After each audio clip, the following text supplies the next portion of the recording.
Marcus walked slowly into the alien palace, each step echoing against the crystal floor.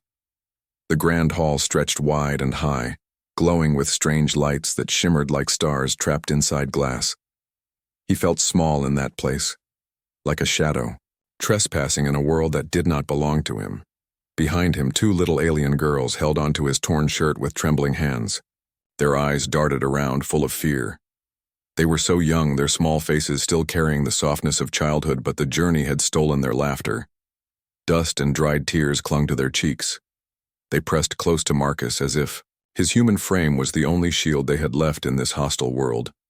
The silence of the palace broke when the guards spotted him. Dozens of them lined the marble steps, armored in silver plates that glowed faintly. Their long weapons snapped, up in unison, pointed straight at him. The sound of metal and energy clashing echoed sharply.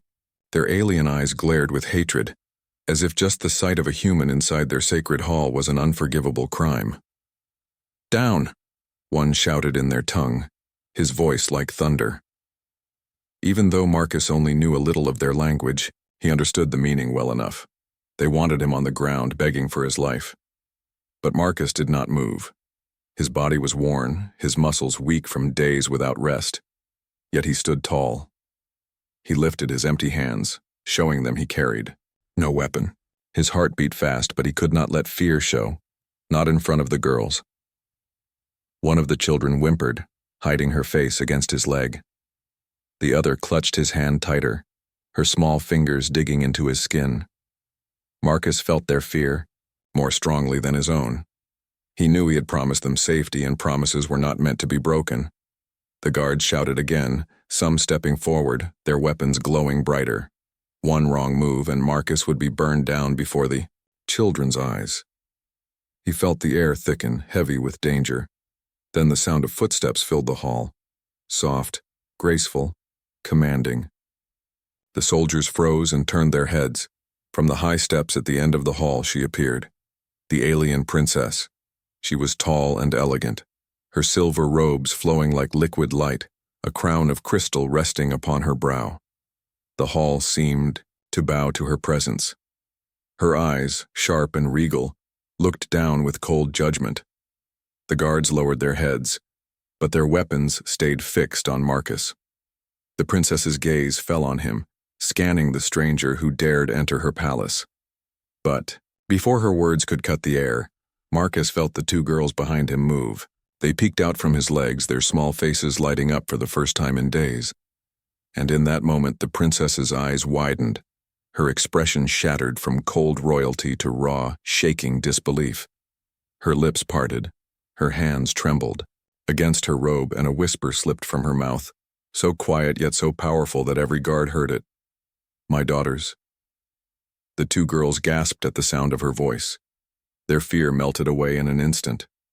With a cry that cracked the silence, they let go of Marcus and ran forward, their little feet slapping against the glowing floor. "Mother," they shouted in their native tongue.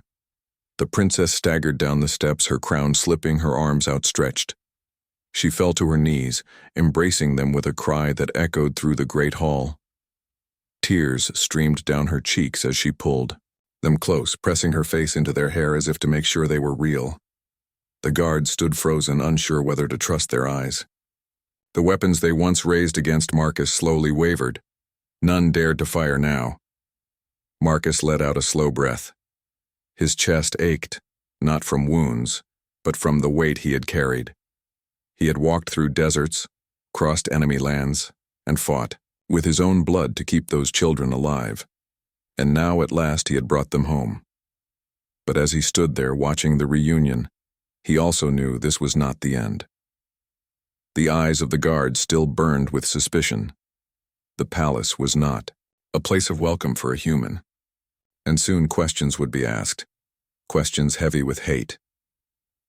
For now, though, Marcus allowed himself to breathe. The children were safe in their mother's arms, and that alone made every scar worth it.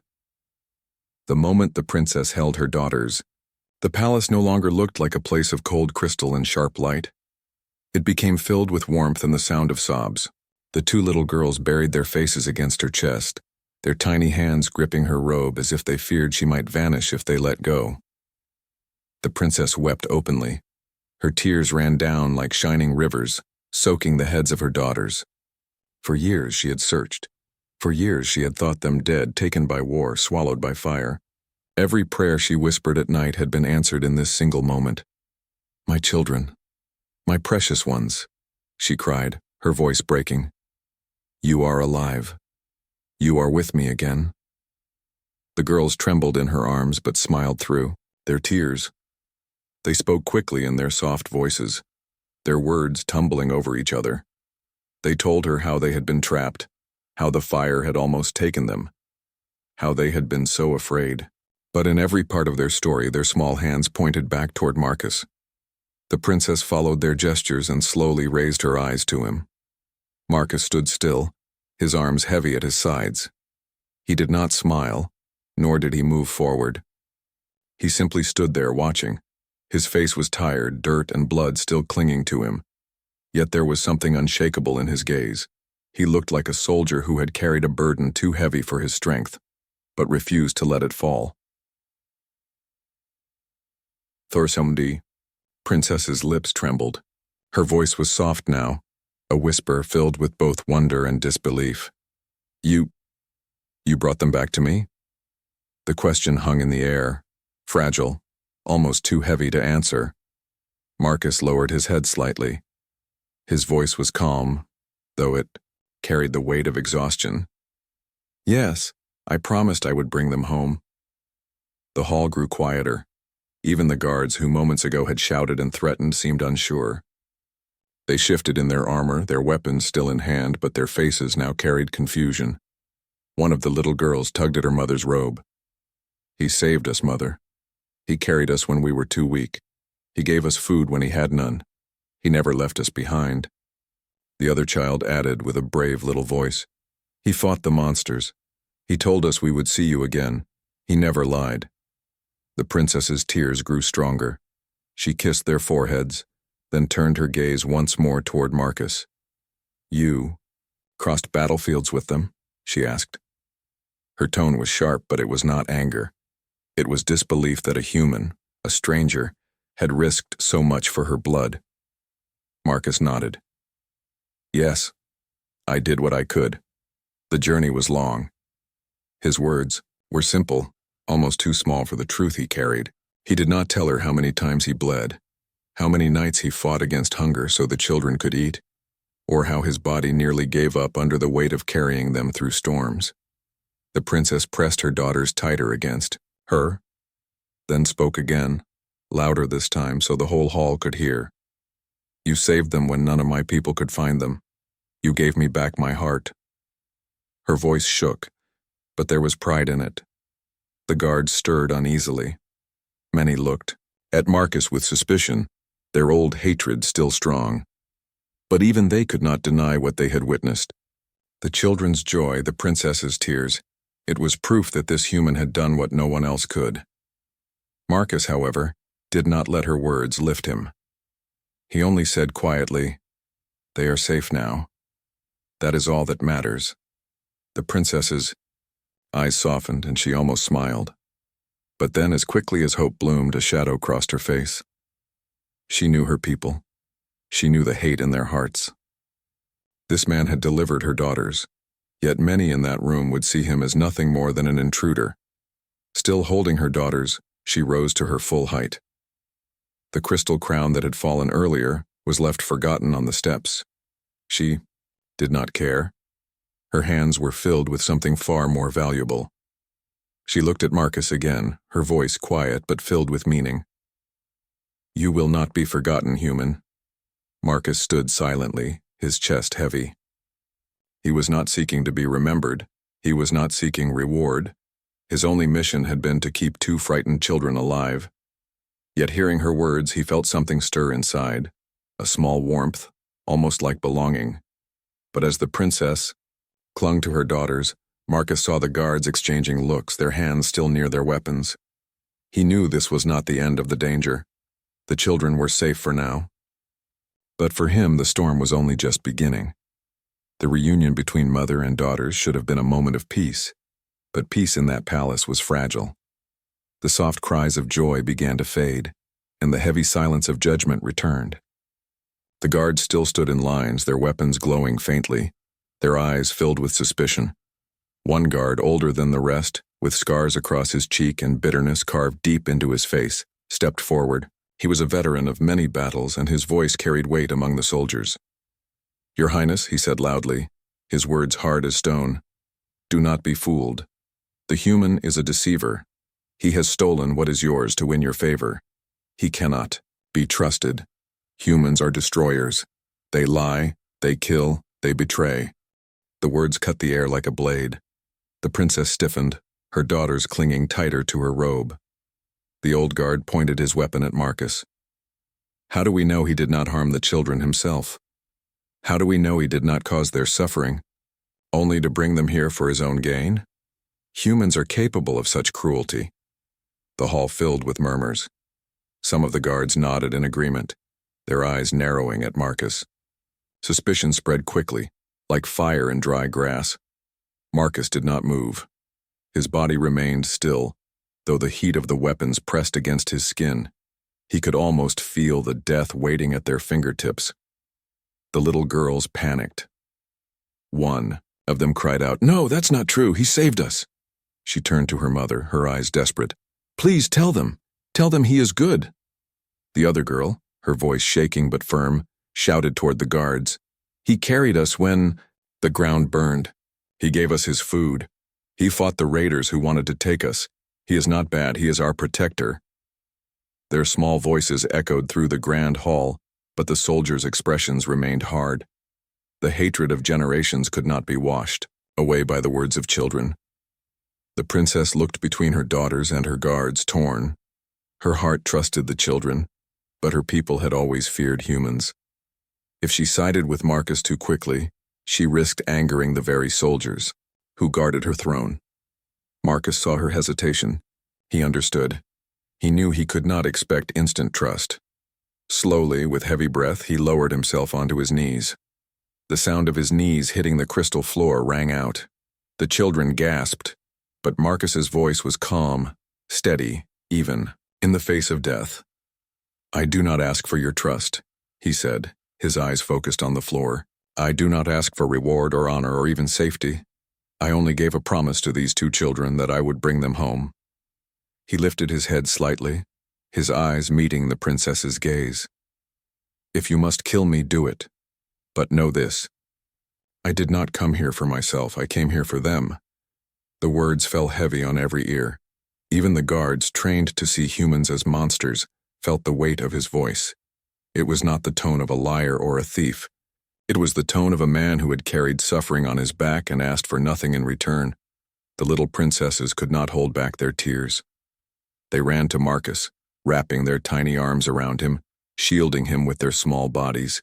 "No," one cried. "If you hurt him, you hurt us." The other shouted, her voice breaking, "He is our family too." The hall shook with silence. The guards looked at each other, their hands uncertain on their weapons. None dared fire now. The princess rose slowly to her feet. Her face, still wet with tears, hardened with authority. Her voice thundered through the chamber. "Enough!" Every guard froze. Her tone was not a request, it was a command. She stepped forward, her daughters still clinging to her dress, and looked down at Marcus. Her eyes searched his weary face, searching for deceit, for shadow, but all she saw was truth. Pain, yes, but also honesty and strength. She turned sharply to her guards. "Put down your weapons." The soldiers hesitated. Their loyalty to her was strong, but their hatred of humans was older than any crown. Yet when they saw the fury in her eyes, one by one, they obeyed. The weapons lowered, their glow fading. Though, Hall grew quiet again. Marcus remained on his knees, the children holding on to him and the princess staring at him with a heart caught between duty and gratitude. For the first time since he had entered the palace, Marcus felt a small breath of relief. But deep inside, he knew this was only the beginning. Trust was not won in a single moment, and the storm of suspicion had not yet passed. Still, in that fragile silence, he remained unbroken. The princess stood tall, her crown forgotten on the steps behind her, her daughters pressed tightly against her side. The guards remained uneasy, their hands still hovering near their weapons, their eyes locked on Marcus. The air was heavy, full of doubt, anger, and fragile hope. At last, the princess spoke, her voice calm but firm. "Tell me, human, tell me everything. How did you find them? How did you bring them here?" Her words were not soft, they carried authority. Yet there was something else in them too. A trembling curiosity, the desperate need of a mother who wanted to know the truth. Marcus nodded slowly. His body felt heavy, but he forced himself to rise from his knees. His eyes swept across the hall, meeting the glares of soldiers before settling back on the princess. "It began in the ruins of the city," he said. His voice was steady, though his memories burned. The ground shook with fire. The sky rained smoke. I heard crying beneath the stones. He paused, and the two girls nodded quickly, their small voices confirming his words. "We were trapped, Mother. The fire was everywhere. We thought no one would hear us," Marcus continued, his tone low. "I dug with my bare hands. Rocks cut my skin, but I kept digging until I found them. They were weak, coughing from the smoke, but they were alive. I swore then I would not leave them." The guard shifted, listening, but still doubtful. The old scarred one scoffed, but even he did not interrupt. Marcus lifted his arm and showed the scars, deep red lines running across his skin. "These were not from your enemies. They were from carrying stone and flame, so the children could breathe." His words struck the hall like a quiet storm. The princess's lips parted slightly, her heart twisting as she imagined the moment, her children buried, and this stranger digging them free while fire raged around him. But Marcus was not finished. He spoke of the long journey, how the roads were torn with war, how raiders with cruel eyes had tried to take the girls, how he fought them with nothing but a broken blade and his bare hands, how he bled, yet never let go of the small hands clinging to him. The children nodded eagerly, their voices cutting in. "He fought them, Mother. He stood in front of us. He would not let them touch us." Marcus's voice grew softer as he continued. "Food was scarce. I gave them what I had. Some nights I went hungry, but I watched them sleep with full bellies. I could not let them suffer." The younger girl's eyes filled with tears as she tugged at her mother's robe. "He gave us his last piece of bread, even when he was shaking, from hunger." Marcus's throat tightened. He lowered his head slightly, his next words carrying a weight that silenced even the most suspicious guard. "I carried them when their legs could no longer walk, through deserts, through storms, through battles not meant for us. I swore I would carry them until my body broke, if it meant they would live." The princess's eyes glistened. Her daughters clung to her tighter, their small faces full of love for the man who had brought them home. For a long moment, no one in the hall spoke. The guards exchanged looks, their doubt cracking under the truth. The old scarred guard still scowled, but his glare no longer burned with certainty. It flickered with unease. Finally, the princess whispered the question that burned in her heart. "But why? They are not your kind. Why risk your life for them?" Marcus lifted his head. His tired eyes held no pride, no arrogance, only quiet honesty. "Because no child deserves to be alone in the dark," he said. His voice was simple, but it carried a power greater than any weapon. The hall went silent again. Even the air seemed to pause. The guards shifted uncomfortably, unable to find words. The princess closed her eyes, her tears falling silently. Her daughters wept into her arms, nodding at Marcus's words as if they already knew them in their hearts. For the first time since the human entered her palace, the princess no longer saw him as a trespasser. She saw him as something else. Someone who had carried her children when she could not, someone who had kept them alive when all hope was lost. A human. But more than that. A protector. and deep inside her heart whispered a truth she was not ready to say aloud. This man had done what even her strongest soldiers could not. The princess's tears were still fresh when a harsh voice shattered the moment. Lies. The scarred guard stepped forward, his weapon gripped tightly in his hands. His eyes blazed with fury and his voice cut across the silence like a blade. This is human trickery. Do not be fooled, Your Highness. Humans are masters of deception. He has spun his story well, but it is poison. He deserves death before his lies take root in this hall. The soldiers stirred, their armor clinking as they shifted. The hatred in their hearts was old and deep. Many of them had lost family in battles against humans. To them, Marcus was not a savior. He was the face of every enemy they had ever fought. Their weapons rose again, glowing brighter, humming with deadly power. The air grew hot, the smell of burning energy filling the palace. Marcus closed his eyes. His body trembled from exhaustion, but his face stayed calm. He did not beg. He did not run. He simply breathed, steady and unafraid, even as death stood inches from him. The princess's daughters screamed. No, stop! They broke from their mother's arms and ran to Marcus, their little feet pattering across the crystal floor. They threw themselves in front of him, their arms stretched wide, their small bodies trembling but unyielding. You will not hurt him, the older girl cried, her voice shaking but loud enough to echo through the hall. He saved us. If you hurt him, you hurt us too. The younger one pressed against Marcus's side, clinging to him with tears streaming down her face. He is our family. He is our protector. Please don't take him away from us. The entire palace froze. Even the guards trained for war and blind obedience hesitated. Their fingers trembled against their weapons. None of them had expected this. Two princesses of the empire, defending a human with their very lives. Marcus opened his eyes. He looked down at the children, his heart heavy. Slowly, he rested a hand on each of their small shoulders. His voice was low, full of gentleness. It's all right. Don't be afraid. But the children shook their heads fiercely, refusing to move.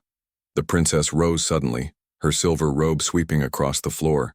Her eyes blazed like fire as she raised her hand. Her voice rang out, sharp and commanding. Enough, the word, thundered through the palace. The guards froze instantly as if the very stones had swallowed their courage. I will not see my daughter's savior threatened, she declared. Her voice was like steel, unshakable. Lower your weapons, now. The soldiers hesitated. Their hearts battled between loyalty to their princess and hatred of the human. The scarred guard's jaw tightened, but even he did not dare defy her in front of the children. One by one, weapons lowered.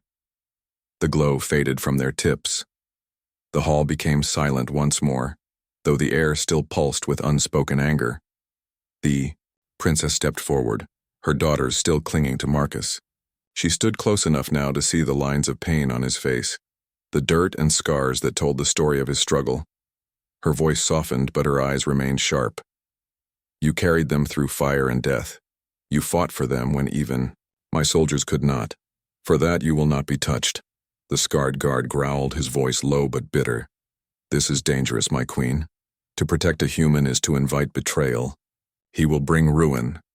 The princess turned her gaze on him and her voice turned to ice.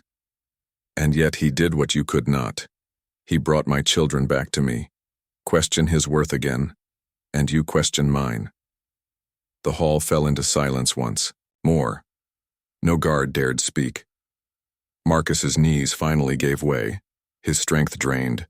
He fell forward, collapsing onto the crystal floor. The children cried out, kneeling beside him, holding his hands tightly. The princess's face softened with worry. She knelt down as well, her robe pooling around her like silver water. She called for the healers in a voice that carried both authority and urgency. Marcus's vision blurred, but before darkness took him, he whispered softly to the children, "You're safe now. Don't cry." The girls clung tighter, their tears falling on his skin. The hall was no longer filled with suspicion alone. It was now filled with something new: confusion, conflict, and the beginning of change. The princess looked down at the broken man who had given everything for her daughters. For the first time in her life, she felt her heart torn between duty to her people and gratitude to a human. The healers rushed into the hall with glowing vials and silver instruments, but the princess raised her hand. "Treat him gently," she ordered, her voice leaving no room for disobedience. "He is not a prisoner. He is a protector." The guards exchanged uneasy looks. Some lowered their heads in shame, but others clenched their jaws, anger burning behind their eyes. They could not forget centuries of hatred, yet they could not deny the sight before them: a human lying broken on their palace floor, two princesses weeping over him as if he were their father. Marcus drifted in and out of awareness as the healers worked. Their hands moved carefully, cleaning his wounds, wrapping his arms and chest with glowing cloth that sealed the skin. He felt the sting of medicine, but through the haze he kept hearing small voices calling his name. "Don't leave us. Stay, please." The children refused to let go of his hands, their tears wetting his bandages. Their love was louder than the pain in his body. The princess stood near, her face unreadable. Inside her, a storm raged. She had grown up hearing that humans were cruel, selfish, unworthy of trust. Her people had fought wars against them, had lost family to their greed. And yet here was one man, carrying her daughters home when no one else could. She turned to her soldiers, her voice sharp. "Look at him, look well. You call him a monster, a deceiver, yet my daughters live because of him. You, with all your weapons and all your pride, could not do what he has done." The guards lowered their eyes. Some felt shame, others seethed in silence. The scarred one clenched his fists, but he could not answer her without risking his life. The princess knelt beside Marcus, her robe brushing the floor. For a moment she let her hand hover above his shoulder, as if uncertain whether to touch him. Then with quiet resolve, she rested it there. Her voice softened, trembling with a truth she had never spoken before. "My people may never trust humans. They may never forgive the past. But I cannot deny what I see. My daughters trust you, and I trust them." Her words fell like fire into the silence. The children looked up, their eyes wide with hope. The princess stood and turned to the hall, her voice rising like thunder.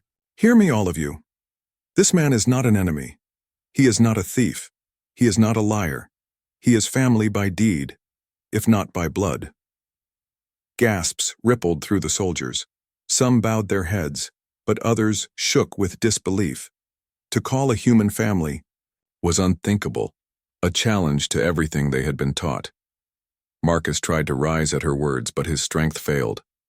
His body collapsed back against the healer's arms. The children cried out, holding him tighter. "Please don't move," the elder daughter whispered. "You are safe now. Mother will protect you like you protected us." The princess's heart trembled at those words. She looked at Marcus, lying weak but unbroken, and felt something shift deep within her. Gratitude, yes, but also something heavier, a responsibility. This man had given her back her children. To abandon him now would be to betray not only him, but her daughter's love. "Prepare chambers for him," she commanded. "He will rest here under my protection." The scarred guard stepped forward, his face dark with rage. "Your Highness, this is madness. If you shelter him, you risk the wrath of the council, the wrath of the people.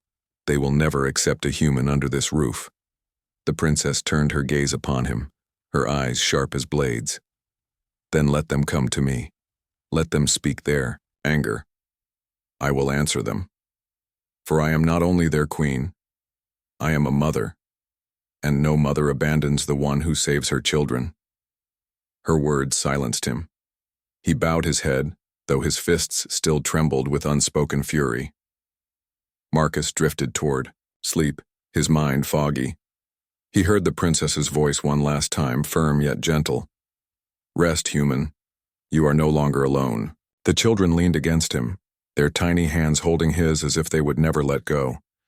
And for the first time in his long and lonely journey, Marcus felt something he had not known for years. Not suspicion, not hatred, not fear. He felt belonging. When Marcus opened his eyes again, the palace chamber was quiet. The ceiling glowed softly, painted with threads of light that shifted like the stars.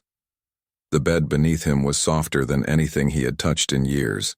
Bandages wrapped his arms and chest, glowing faintly as the healer's medicine worked through him. For a moment he thought he was dreaming. Then he felt the weight of small hands in his own. The princess's daughters were curled beside him, asleep. One lay with her head resting on his arm, the other with her tiny fingers gripping his hand so tightly that even in sleep she would not let go.